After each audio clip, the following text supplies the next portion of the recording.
Hello and welcome to the Retro Hour podcast, episode number 34, your weekly dose of retro gaming and technology news with me, Dan Wood. And me, Ravi Abbott. Just before the August bank holiday weekend here in the UK. That means summer is almost over.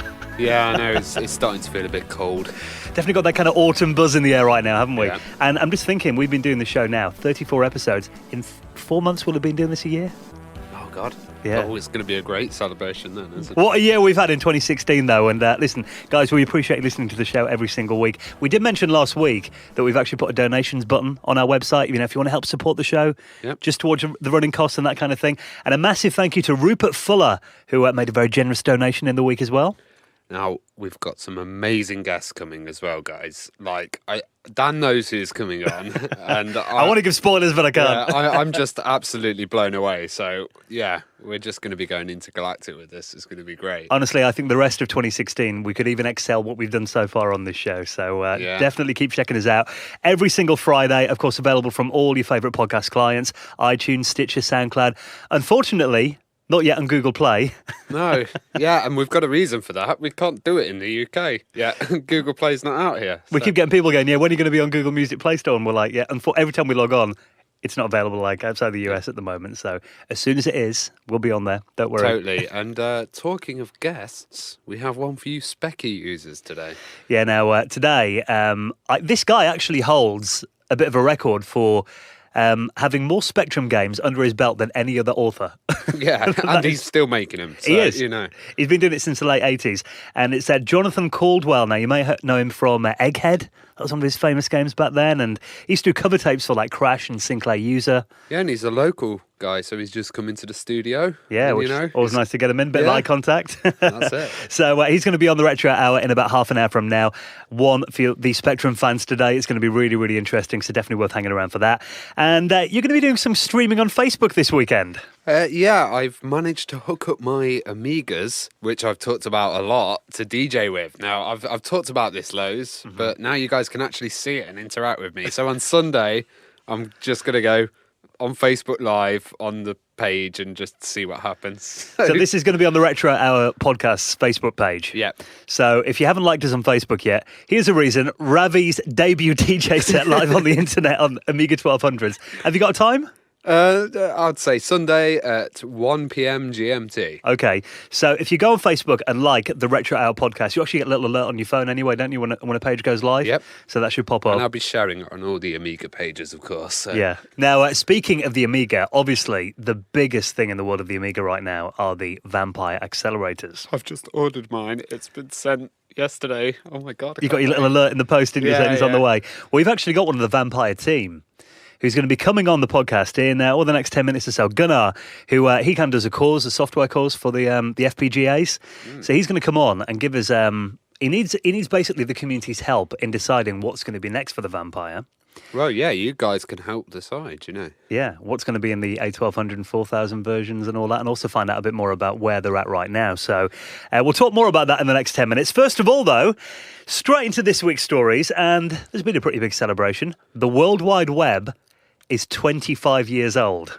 Yeah, it's amazing. Like, what was the first website you went on, Dan? Back then, I think Yahoo was the first site I ever visited, when they had it was all indexed, wasn't it? The little catalogue they had, and you just click through and you're like, wow, there's so much on here. There's like 10 websites. Yahoo chat. And you know one thing that I was amazed about was how many people didn't give a crap. Yeah. Like, the only people on my Facebook and news sites were posting it, only a small amount. What about the anniversary the other day? Yeah, you'd think 25 years of the internet, everyone would be going mental. Well, it's 25 years of the web. The internet obviously goes back to the 60s, the doesn't World it? Wide Web. I saw lots and lots of websites doing that, saying, the internet's 25, and it's like, no, that actually dates from the late 60s. Yeah. It's a World Wide Web, but, I mean, there is actually Tim Berners-Lee, who obviously, he was at CERN. He was the guy at the end of the Olympics ceremony. He was there, wasn't box, he? Yeah. London 2012. And the machine that he developed it on was a Next Cube. Steve Jobs, when he left Apple, went to run Next. And that was a machine that the web was developed on originally, the project. And you can actually still see his original machine. At CERN, isn't Yeah. it? Well, I think they've actually moved it over to London to the Science Museum for a couple of weeks at the moment. We got to go, man. So you can see it. We posted that on the Facebook and it got a great reaction. Well, there's even a sticker on the front of it, isn't it? And it says, "Do not power down this machine. It's a server." You will break the internet. It's crazy that you can actually still visit the original World Wide Web first page on CERN servers. It's still up.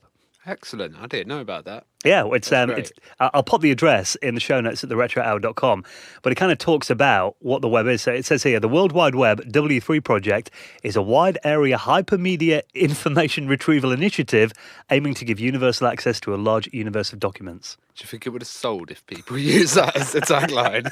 Yeah, it wasn't quite the catchiest, was it? But the anniversary that we celebrated this week was when it went public. So when it first opened to anyone to log on, not just people inside CERN. So that was the anniversary. But I was reading a bit about the history of this, and Tim Berners-Lee apparently didn't like it when Mosaic, the first graphical browser came around. He wanted it to be text-based. He was scared that people were going to share pictures of naked ladies. Oh, God. In hindsight, he was right. He was completely right, yeah. So I just thought that was hilarious, though. And there's But then at any medium, you've got to be worried about that, So happy birthday to the World Wide Web, 25 years old this week. What do you think it'll be in 25 years? Oh, God, broken. More naked ladies. Yeah. Now, full of porn. Well, there has been obviously kind of a mini console mania that we've been talking about over the last couple of weeks. And someone else has joined the party now. There's a new one called the Analog NT Mini. Well, it's an older machine that they've kind of updated, and this is a bit different from the other ones. So, you can actually put original cartridges in this and play it. A bit like a Retron. So this is, it's a NES, isn't it? A classic Nintendo. Yeah. And they've even got, shots of people using the original controllers, using light guns as well. It's actually got the original controller ports on the front of it. Yeah, and of course with the light gun, they've got to have it on a CRT monitor. Well, the good thing about this system is, it's, there've been a lot of these kind of cheap knockoff consoles. This has got a really, really high build quality. It's made of aluminium. Okay. And, apparently feels really solid and quite weighty. But also it's got Bluetooth chip in there, so you can even use a DualShock 3 or a Wii remote to play NES games, and it's got pretty much every kind of video output that you could imagine. Composite to HDMI, does lovely upscaling to 1080p of all these games as well. That's really interesting because a load of these new machines are HDMI only, and you can't run them on the original CRTs or on the older stuff. So that's really cool that they've added the many different analog outputs. Yeah, absolutely. Well, it's that's the name, I guess. The only thing about it is though. Yeah. But this is pretty expensive. How much are we talking? $450. And then I think people will buy them online though as well. And they'll be, maybe 300. Yeah, 340 quid, I reckon. Yeah. You came in. You could go on eBay and buy an original NES with a bunch of games for half that price. Yeah. But then, it's old hardware. It's not something that's been made new. And I think there is something to be said for...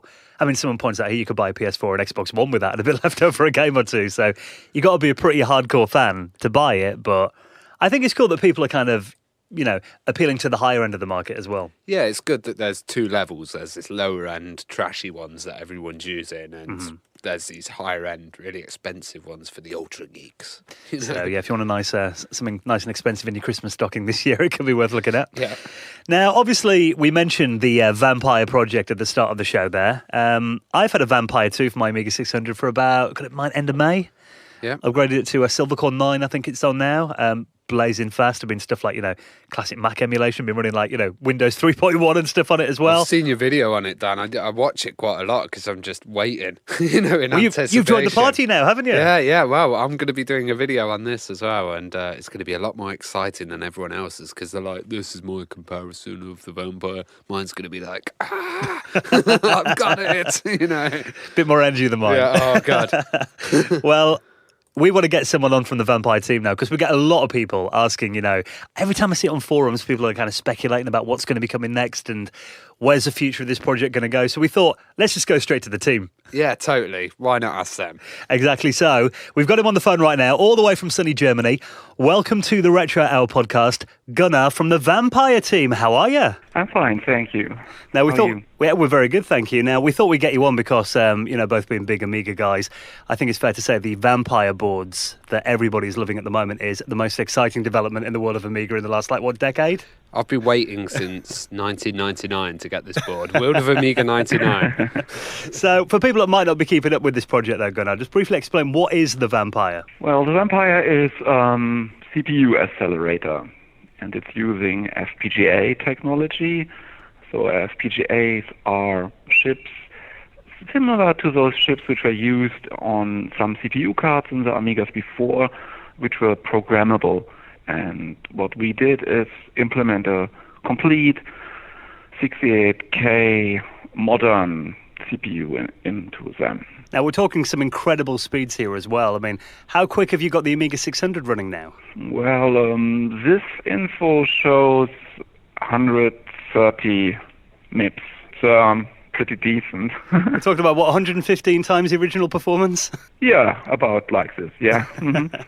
Well, I know everyone's trying to get hold of these Vampire boards at the moment, and there's a team of you guys making these. How many orders have you actually taken then? I think we have a backlog of a couple hundred right now.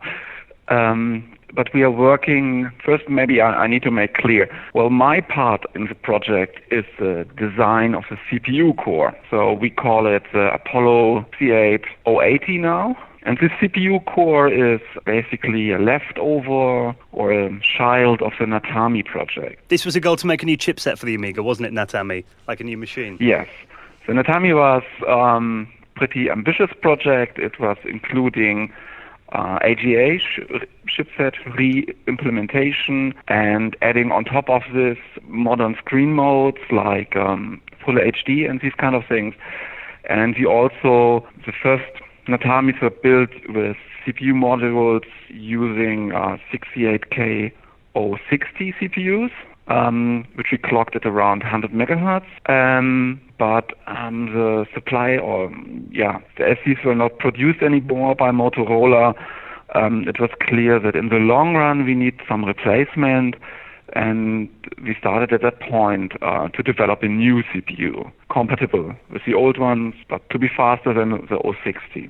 Well, the amazing thing that I find is that you guys are actually planning to bring the AGA chipset to the older ECS machines or OTS like Amiga 600 and 500. Could you explain that more? This is more or less a coincidence of two people meeting.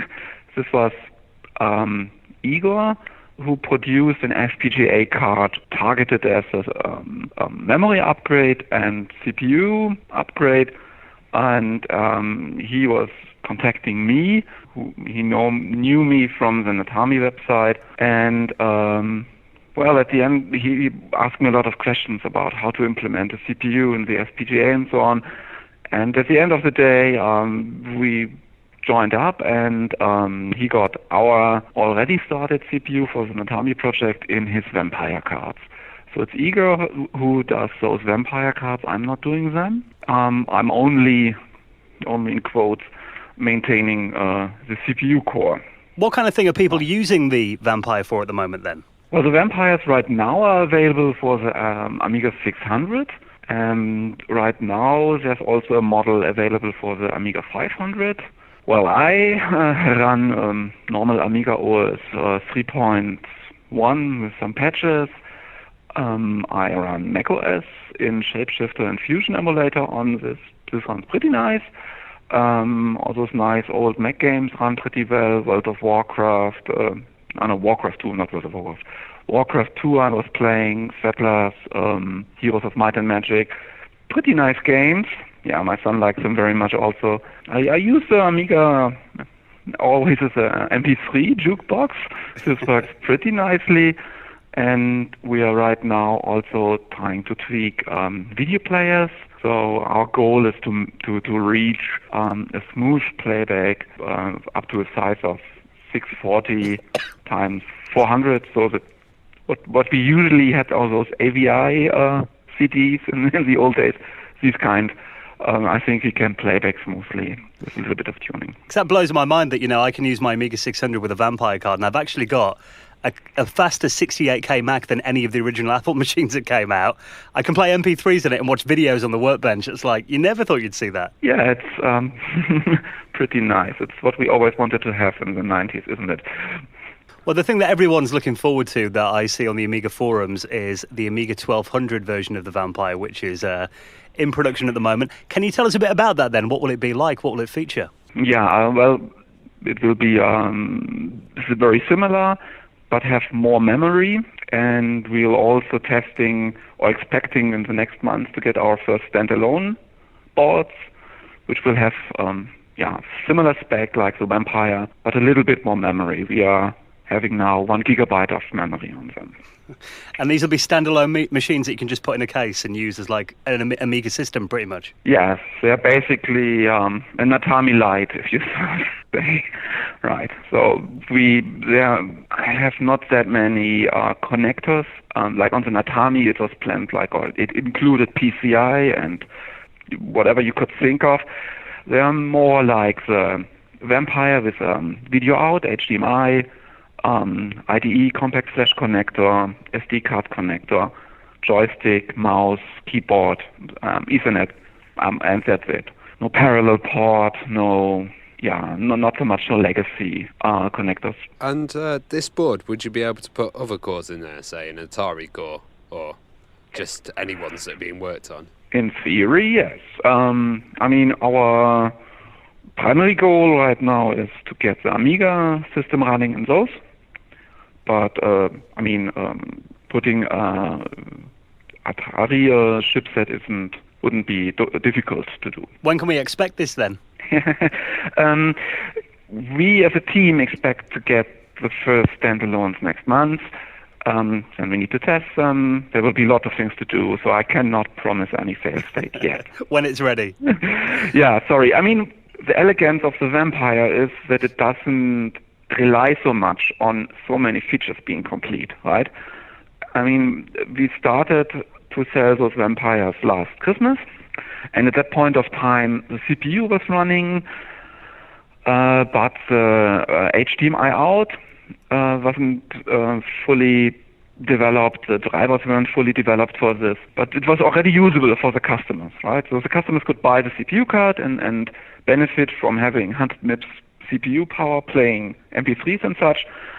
And we could then, piece by piece, provide the drivers for the HDMI video out, the true color video out for the SD card, and so on. So this makes it possible for us to develop this stuff piece by piece. Right now with standalone, this is of course not the case. With standalone, everything needs to work, right? If you boot it up and you want to play an old Amiga game, you want to hear this emulated Paula sound chip to hear everything. So there's more testing effort for us, so this could take a little bit longer to get them ready.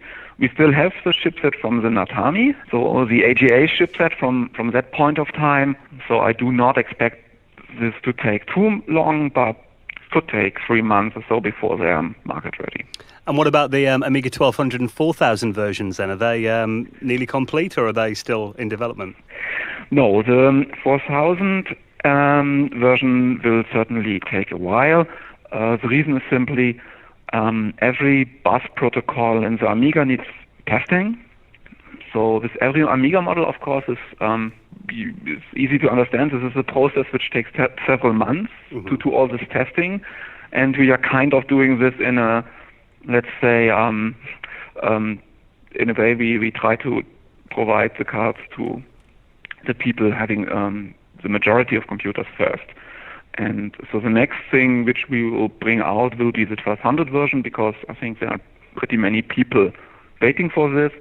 And only after this is fully tested, we will go over to the 3000 and 4000, which then I hope will not take too much time. Well, I think, for a small group like you guys are, you're doing incredible work. And, the whole Amiga community is going wild about this project.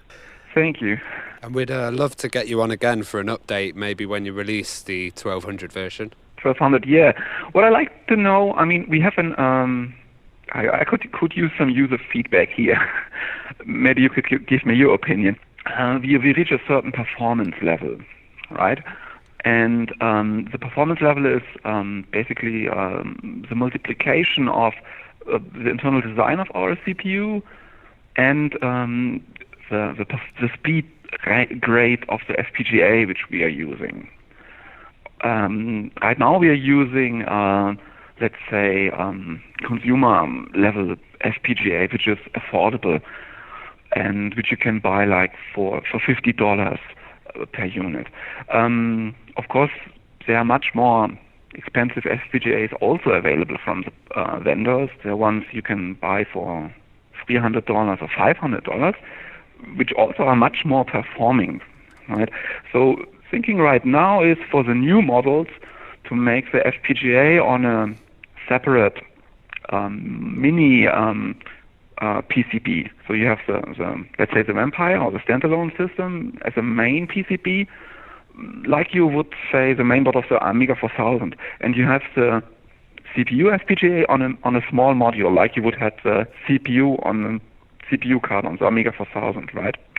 This would allow us to make the FPGA swappable as an option to offer FPGAs which are much more expensive but also reach like 2 or 3 times the performance. That makes sense. Well, I think with us, because we're Amiga crazy people, we're willing to throw £500 at some stuff. But I think a good thing about the Vampire is the price point at the moment. So that makes sense to be able to pick balance. that. But I think that's a good idea though, upgrading. Okay. Mm-hmm. So we like it. Well, we'll find out what our audience have to say. We'd buy it, whatever. But we'll see what our audience say. Yeah, this would be interesting for us. I mean, of course, these let's say high-end FPGAs would be expensive. So such an upgrade module could cost on top again, let's say €500 for example, or 400 maybe. But it would give, I don't know, 2-3 times the performance of what the Vampire can offer now. Well, people pay like $2,000 for PowerPC cards, don't they? You know what I mean? It's yeah. Well, okay, that's true. Well, Gunnar, we'll update you with any feedback we get then, and it'd be great to get you on the show again in the future when development continues. Okay, look forward to this. Thank you very much. Thank you for coming on. So we need your help then, Amiga community. How much are you willing to pay for a new Vampire card based on features? Yeah, I'm going to shove a poll on the website, and basically we're going to have a price range on there. So the Vampire team would like to know, considering, guys, that this is going to be 2 or 3 times faster than the Vampire. It's insane. Now, I'm saying, for me, performance wins every time. I'd pay €500+. But we're nutters, so... But I like the idea Gunnar had then about doing, plug-in CPU cards so you can kind of pick, Yeah, an upgradable kind of choice, like the Amiga was. Yeah.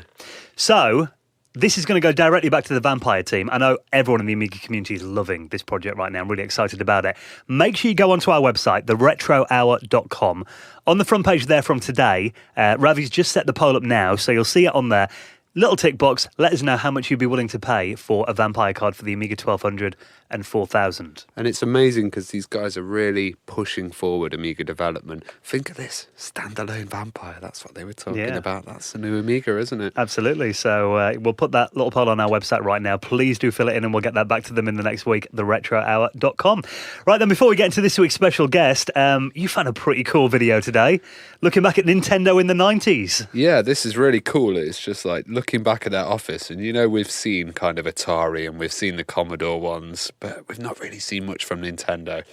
And it's great. Have you had a look for it, Dan? I did watch it, and it's like they did this tour. Was it in 1994? That's when it was. And really, you're talking. I mean, it's the SNES have been out for a couple of years, and there was a few games in development. I mean, what I love about this video as well, it is a French documentary about a Japanese company dubbed in German for a German TV channel with English subtitles. So that's pretty much everyone covered, isn't it? Everyone can watch this. But I saw the bit, it's worth watching this video through because the best bit is in the last 5 minutes or so when they've actually got Miyamoto there and the guy who designed Mario. Yeah. And he's talking about the original design process and why he chose, Mario to have big eyes and a big nose and a mustache so it'd appear on the little 8-bit sprites. And I'm amazed that he's in a cubicle as well. Exactly like everybody else. He hasn't got this big giant office with Mario statues. It's just him in a cubicle like another worker. You look at it is. I mean, it's very typical, mid-90s office, isn't it? Everyone's got these kind of partitions up, and big fat CRTs. It could be a call center, couldn't it, or something? It's mad that such a creative company were in a such a dry office environment. But the bit for me, when Miyamoto actually draws Mario on the paper. It's amazing. How much would that be worth now if you got that original artwork? It's totally lows. So if you want to get a little insight into it, I think some of my favourite bits in here as well are when they're talking about the fact that the employees are only allowed in certain parts of the building. And even when the cameras are going past, they're like, well, we've turned this game off. Yeah, you're only allowed in this zone. Yeah, Ninja Gaiden area. That's it. So, it's really interesting to have a look back on, obviously, at this era. I think that was probably the most exciting time for me in Nintendo's history when the SNES was out, and obviously they were working behind the scenes here. I guess the Ultra 64 and Project Reality was just starting. There's something I haven't told you, Dan. What's this? When I went to buy my first console, I went to buy a SNES with the Mario All-Stars pack, and the PlayStation was coming out then. It was just then, and my dad was like, don't get that old crap. Get the PlayStation. So, well, even, you're looking at this, 94, that would have been just after the Sony PlayStation deal kind of fell through in Nintendo as well, wouldn't it? So, really exciting time to have a little glimpse inside. Definitely. So if you want to check that video out, we'll stick that in the show notes this week as well. Right, thank you for checking out episode number 34 of the Retro Hour podcast. Of course, if you're a fan of the Amiga and you want to vote in that Vampire poll, make sure you check it out at theretrohour.com. We'll be out again next Friday. And now, for the next half an hour, one for the Spectrum fans. Jonathan Cauldwell, he's produced more games than anyone on the Spectrum. We'll find out all about his involvement in the Specky, why he loves it, some great little inside stories as well for the next 30 minutes on the Retro Hour, and we'll catch you next Friday. See you next week.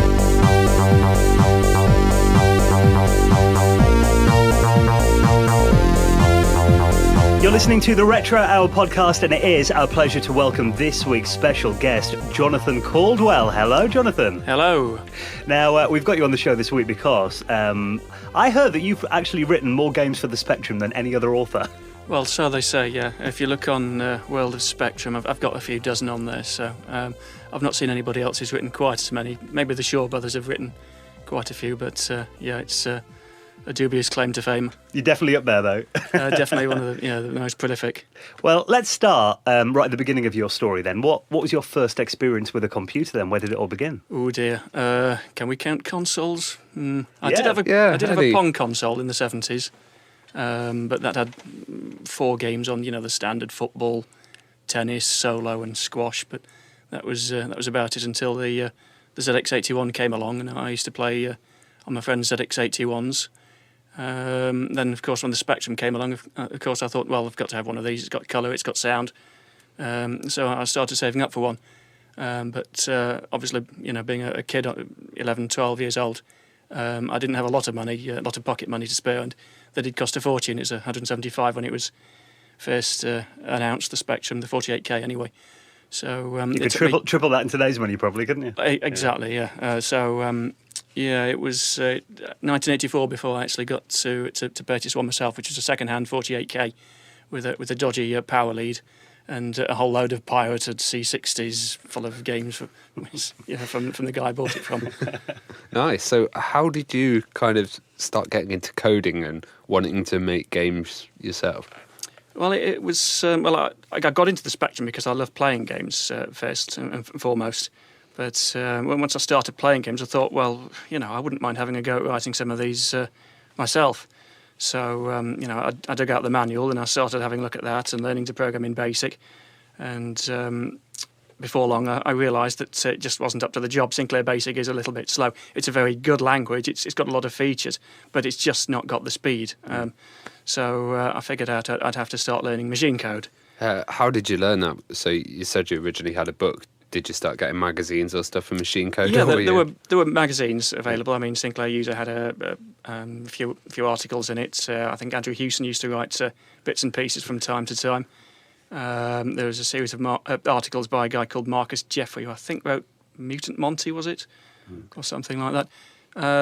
And I just picked it up bit by bit here and there, using other people's routines in magazines, typing in magazine listings. There was a very good magazine listing in a magazine called ZX Computing, which was called Galactoids, and they actually took you through it routine by routine and told you how it was written. And so I learned a lot about the machine from some of the ROM routines I could use in some of my games, how to display stuff on the screen, how to read the keyboard, drive the beeper, do all sorts of things. So that was a great starting point, and from there on I just started dabbling myself and getting routines together, and started to write my own games. I think it's, you could probably say that magazines were to thank for so many developers back in the 80s getting into programming machines, because typing listings were a massive thing. We used to spend hours doing those, didn't we? Oh, and they never worked, did they? But never.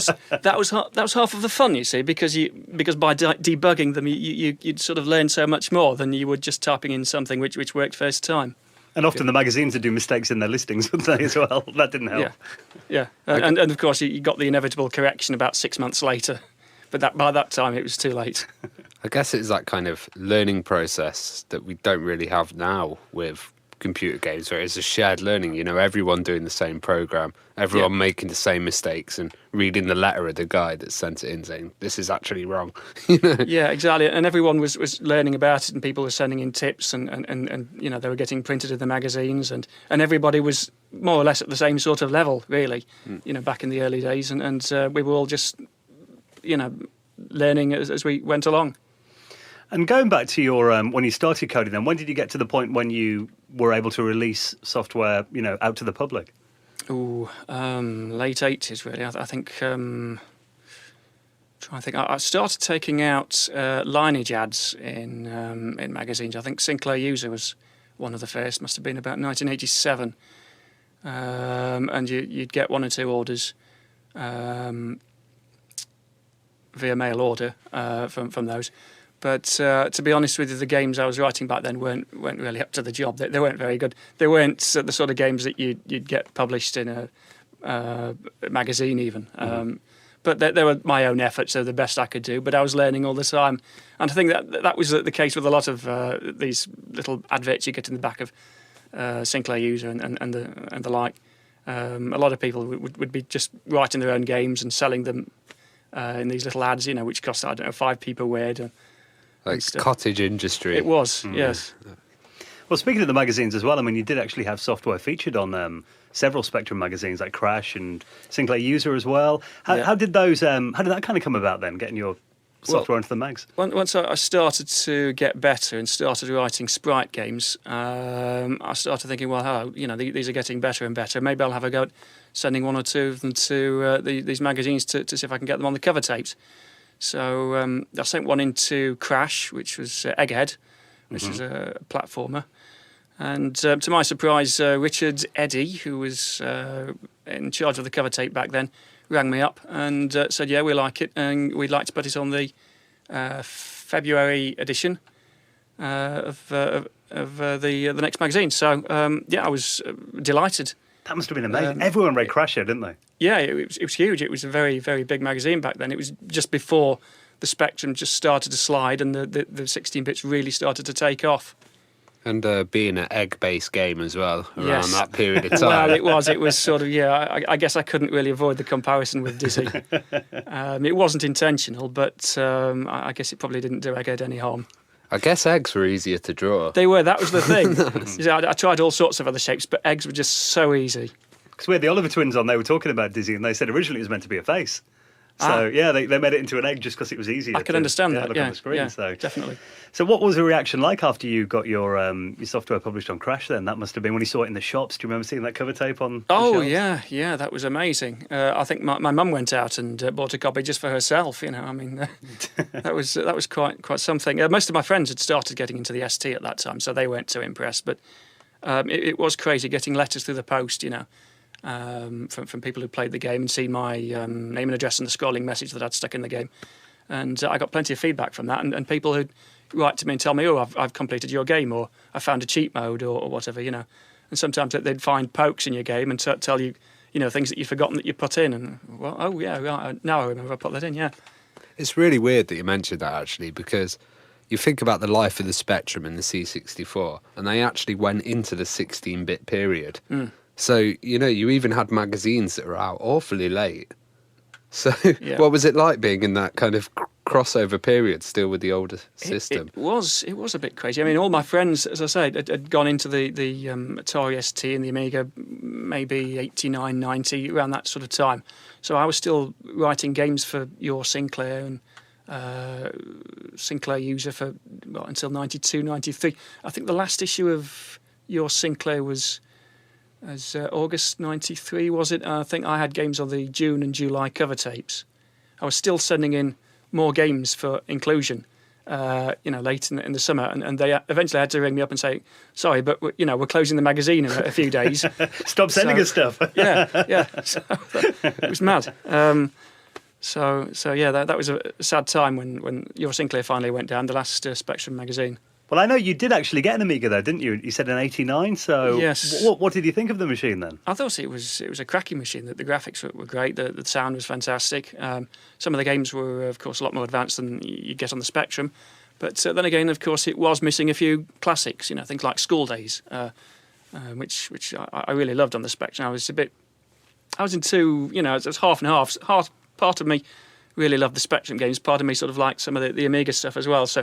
But I really was rather addicted to Kick-Off and Kick-Off 2. Well, I was watching this TV show the other day called The 80s with Dominic Sambrook on the BBC. Yeah. And he was saying that the reason the Spectrum was so successful was because of the price point and the recession at the time. Yeah. Did you find that even though the Spectrum wasn't so popular in shops and stuff, there was a massive user base still out there? There was. It was pretty big. I don't know what the readership of the magazines was like towards the end, but I know it was. I mean, at some stage in the 80s, it's in the hundreds of thousands, and it just started to tail off towards 89, 90. But there were still the users out there. They were still playing games, and I was still getting letters, even 92, 93. Even after the Spectrum magazines had closed, I was still getting people asking me if I was still writing games and, still selling them. Well, now the scene's massive as well, with, of course, the remakes that are all happening. What have you used a Vega? Yes, I have a Vega. Yes, I have 16 games on the original Vega. So when I heard that the Vega was coming out, I thought I'd, send them a few of mine, a few of my old ones. Obviously, Egghead, and in fact, the whole Egghead series is on there, and a few other games as well. So that was quite nice. There are quite a lot of good games on there. Farmer Jack, I don't know whether you've played that. It's Bob Smith.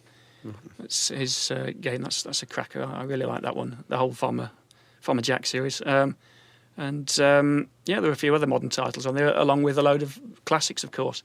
A load of old Ultimate games, Trans Am and Jetpack. I mean, you can't go wrong with Jetpack. Mm-hmm.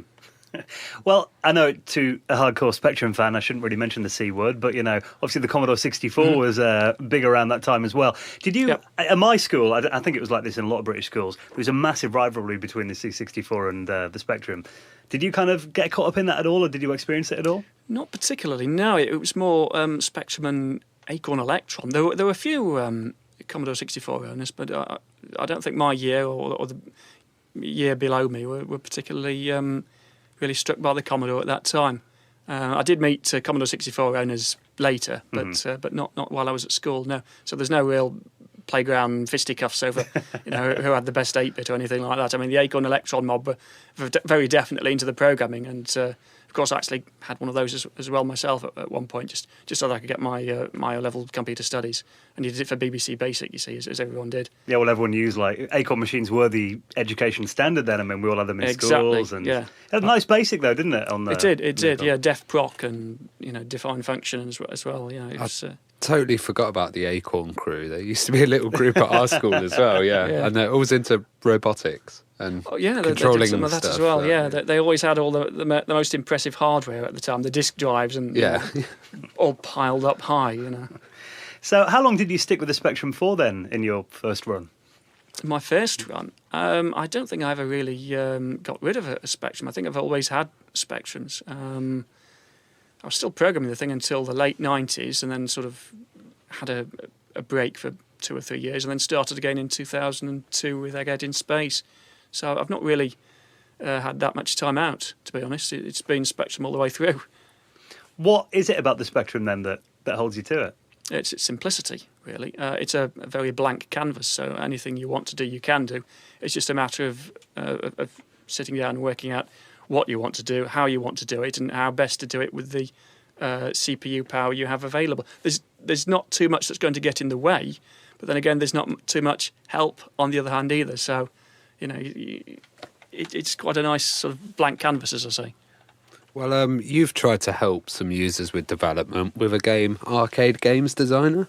Ah, yes. Yeah, it's a piece of AGD. software, yeah. So could you tell us more about that? Right. Well, this is a piece of software which I guess we all wanted back in the day. We'd have all given our right arms for a game designer package that you could program in a language similar to BASIC, but which gave results which were sort of of decent quality, which would decent speed and stuff. Yeah, decent speed. Which you might get accepted on a magazine cover tape or even a budget software house. I mean, you can bounce sprites around the screen at 25 frames per second. Yeah.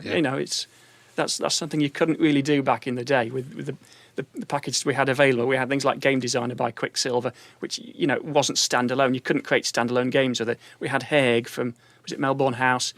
That again wasn't standalone, and it really wasn't very fast either. There were one or two other attempts, I think, which were made, but they weren't flexible enough to give you the results you wanted. So Arcade Game Designer was an attempt to create one program that you could sit down, which would do everything, which would do your sprites, your background blocks, your map, your program logic, everything all in one program that you could sit down and do, and would be simple for anybody to pick up and understand and produce their own standalone games with. How long did that take you to produce then? It must have been. Oh dear. The initial development was several months, and that was just to get the very first sort of bug-riddled version out, which was, I think, 2008. And that was very flickery and very simple. Only worked on the 48K machine. It was very, very basic, but it more or less did what I wanted it to do. It had the editor where you could edit your code, and it had the sprite editor, the block editor, the map, and so it had the basics. But since then, I've gone on. I've been developing it, so it's been really under constant development since 2008. So that's 8 years now. Wow. Time flies. Yes, so it does. What kind of setup do you use for development these days on the Spectrum then? Is it original hardware, or do you use emulation? No. Back in the day, I used to program on the original hardware, but that was a nightmare after the disk drive went down. I had to do everything on tape. Now, these days, I use a PC, obviously. I have emulators. I use the SJASM Plus assembler. And then, as I say, I test on the emulators. So it's very easy. I can just use a PC text editor to write the code. And it is so much easier. It's just, you test, you modify, you test, you modify. It's not a case of having to load your code on the machine and then it doesn't work, it crashes, then you have to load up the assembler again and load in the source code and make changes, then rebuild it. That was just such a pain back in the day. Nowadays, it's just unbelievably easy. You look how you did stuff back then, and you think, how on earth did we have the patience to do that? I mean, it was insane when you think about it. Yeah, particularly if you didn't have a disk drive. Do you have many of those 3-inch floppies around then that the Spectrum used? Oh no, not the Amstrad ones. No, I had an Opus Discovery disk drive, and that took the 3.5-inch ones, which are more standard. And that I wrote Egghead with that.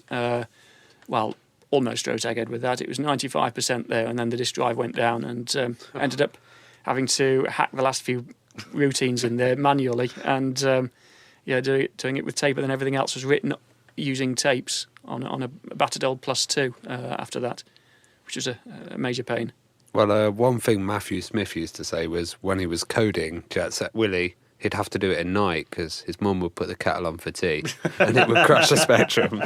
Oh, yeah, you did get that sometimes if the freezer started or someone switched the television on or something like that, or someone else just walked into the room and it crashed.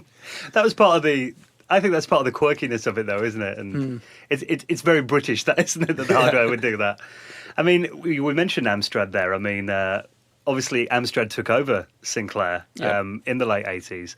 What did you think of that then? Was that anything that affected you, or did you think they were going in the wrong direction? Or I wasn't terribly convinced at the time, but since then, I mean, I've looked at the build quality of the Amstrad machines, and they are better than the Sinclair builds. I mean, a lot of people criticised Amstrad, but I thought that their build quality was so much better than anything that had gone before. Sinclair weren't the most reliable of companies when it came to hardware, as I say. I mean,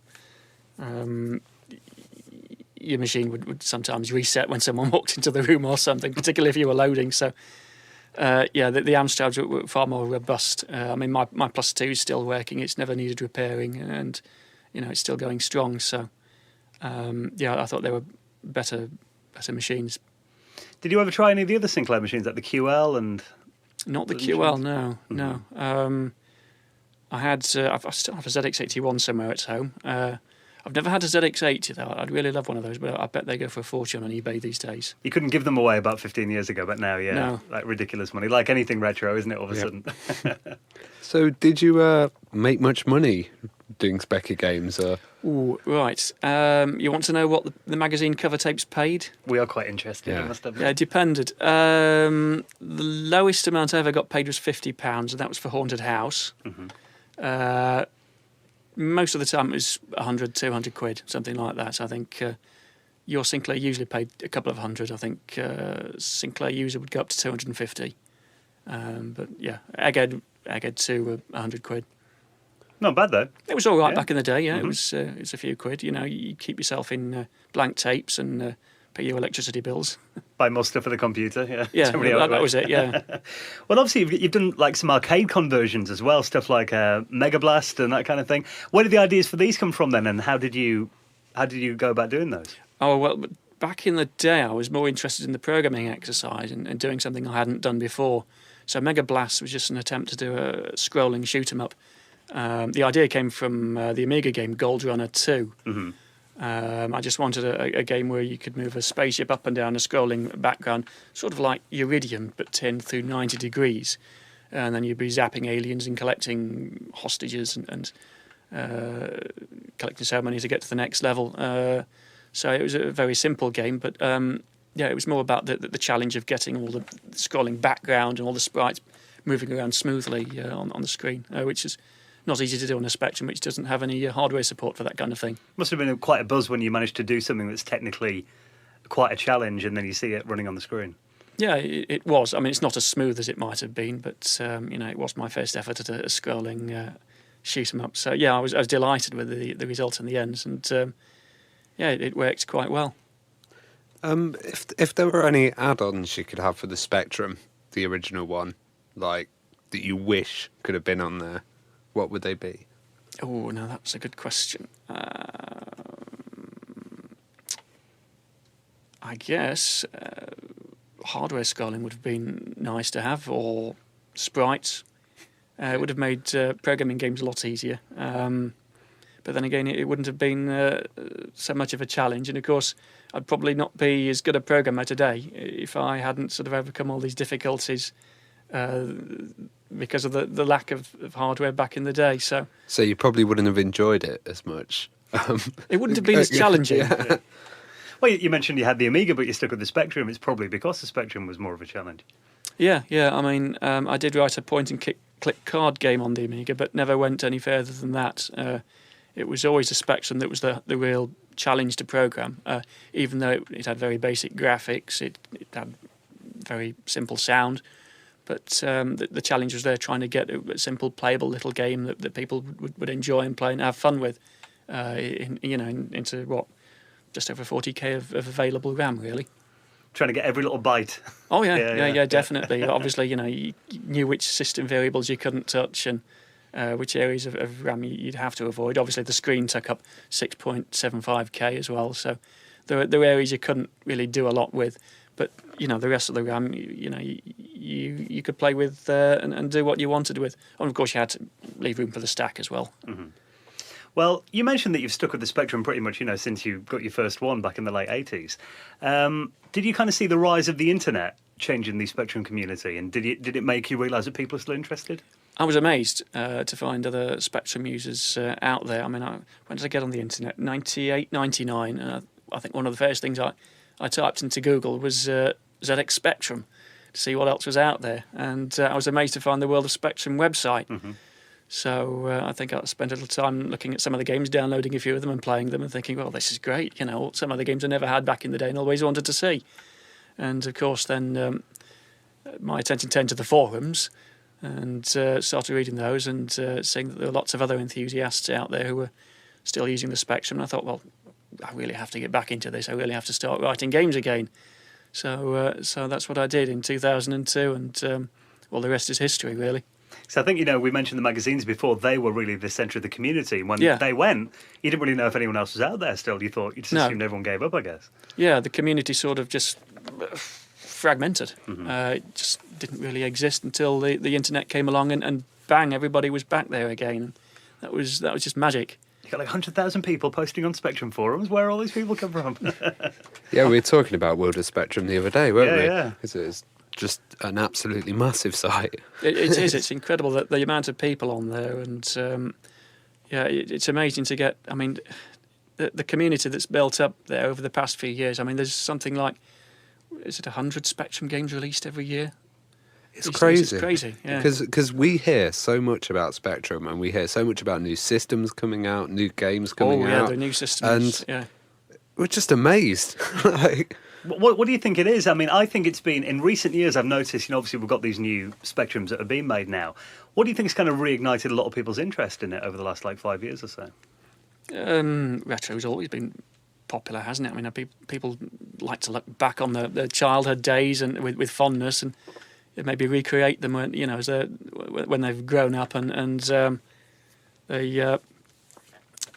they have the money they didn't have back in the day, and they have the knowledge they didn't have back in the day. They have access to the information, so they can build these machines. As a kid, they'd have perhaps thought, well, I'd love a Spectrum with more colours or with a better sound chip. Well, when you're grown up, you have the ability to do that. You have the support out there. You have the community, the people, the experts who can help you out with that, and you can go out there and do what you always wanted to.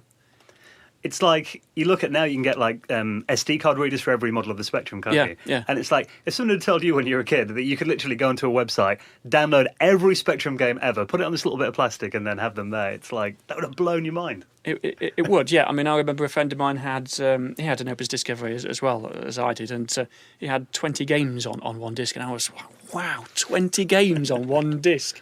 Well, that's just blown that away, these little cards you can get these days. I mean, what is it, the Div MMC or whatever it's called, and there are others as well, I think. And wasn't there a device for the ZX81? I think there's if you've ever seen Dragon's Lair on the ZX81, yes, that is really impressive. Who made that? Was that Jim? Jim Bagley made it, yeah. Yeah. Well, one thing that really impressed me, I don't know if you've heard of it, Spectranet, which was a way of playing multiplayer online games on the Spectrum. It was like a little piece of hardware, released a few years ago. You could Quite recent, was it? Yeah, okay. And I'd gone to this event and everybody was playing esports, but on Spectrums. I was just like, what's going on? It's crazy. Are there any hardware developments that you've been excited by recently, then? The next sounds quite impressive. I think... I think Jim Bagley's working on that as well. He's been working on the accelerator board. And I think he's actually putting hardware sprites in there now. So, oh, nice. Yeah, we'll have a few hundred sprites to play with, so that's going to be cool. The whole community is quite excited about that. There's a page on Facebook about the Spectrum Next. So that's exciting. The Vega Plus, of course, is out, I think, at the end of September, or it's due out at the end of September, and I understand that is still on course. Yeah, there has been a bit of controversy over it. There has, but there's been an announcement just today I was reading on Facebook, so that they've been posting some pictures of some prototype, some little plastic model, is it moulding or something? Oh, okay. So that looks quite nice, quite slim. So I'm looking forward to seeing that coming out. Mm-hmm. Isn't there 3 or 4 different projects coming out at the moment? There's too many to keep track of, really. You're never sure if you want Spectrum hardware at the moment, are you? So how do you sum up the Spectrum scene today, then? How do you describe it? Big.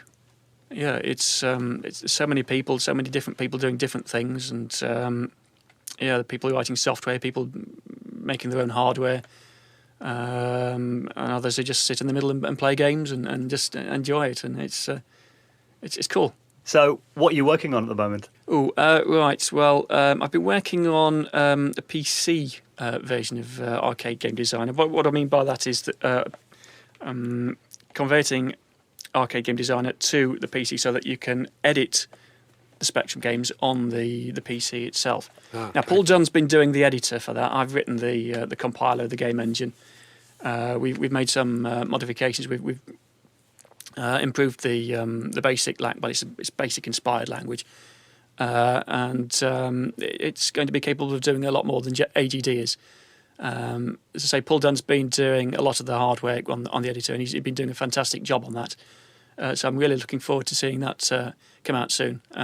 That's as part of the Every Child Can Code initiative, which I think Dr. David Levy's been organising. So, yeah, we're looking forward to that. We've been working on the documentation for that and making sure it's all in a form that 7-year-olds can understand. So hopefully we should be getting a few more 7-year-olds and kids of the next generation interested in producing their own Spectrum games. And that's crazy. Yeah, it's awesome, isn't it? Keep it going for the next generation. Pass the torch on. Yeah, I like it. Yeah. So if people want to find out more about what you're up to, then have you got a website or anywhere people can go to? Yes, it's if I remember, it's www.spanglefished.com/egghead. Excellent. We'll pop that in our show notes at theretrohour.com. Jonathan, thank you so much for coming on the show this week. Thank you for having me. Yeah, really enjoyed it. Thanks very much. Cheers.